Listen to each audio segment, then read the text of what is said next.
Le régime fiscal du loueur meublé non professionnel peut être intéressant.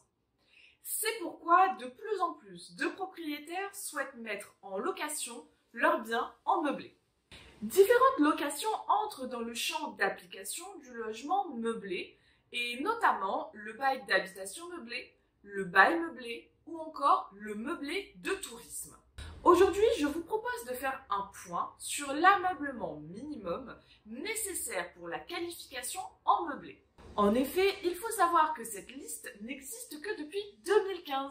Si vous souhaitez que j'approfondisse le sujet des différents beaux meublés, n'hésitez pas à me le faire savoir dans les commentaires. Allez, c'est parti!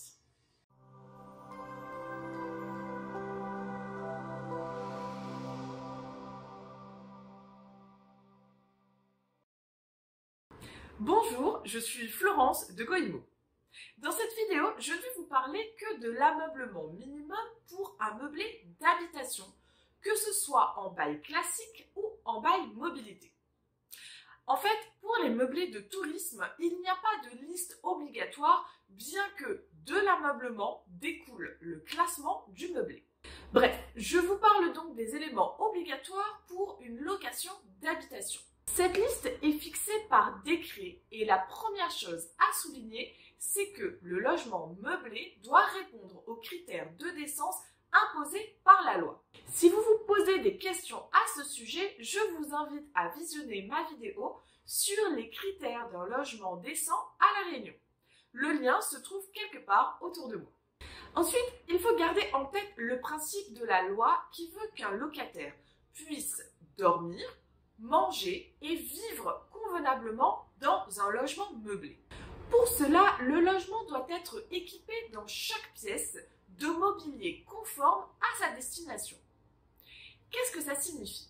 Là où les chambres doivent disposer d'une literie avec couette ou couverture. Également, il est important de savoir qu'il faut impérativement qu'il y ait des volets ou des rideaux aux fenêtres des chambres à coucher. Côté cuisine, il doit y avoir des plaques de cuisson, un four, un micro-ondes, un frigo, de la vaisselle et des ustensiles en quantité minimum pour prendre des repas. Côté salon, vous devez avoir une table, des sièges et des étagères de rangement. Cette liste précise également qu'il doit y avoir des luminaires. Bon, là, on est sur un critère qui est similaire à celui de la décence, donc cela ne devrait pas poser de problème. Pour finir, la loi précise que le logement doit disposer de matériel d'entretien ménager adapté aux caractéristiques du logement.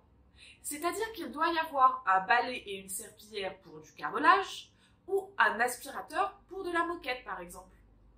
J'invite tous les propriétaires de meublés à bien vérifier qu'ils mettent à disposition tous ces éléments dans leur logement. En effet, le juge pourrait tout à fait requalifier le bail en cas de non-respect de cette liste. Voilà, j'espère que cette vidéo vous a été utile. Si c'est le cas, partagez et likez. N'oubliez pas également de vous abonner à la chaîne pour ne louper aucune vidéo. Je vous dis à bientôt!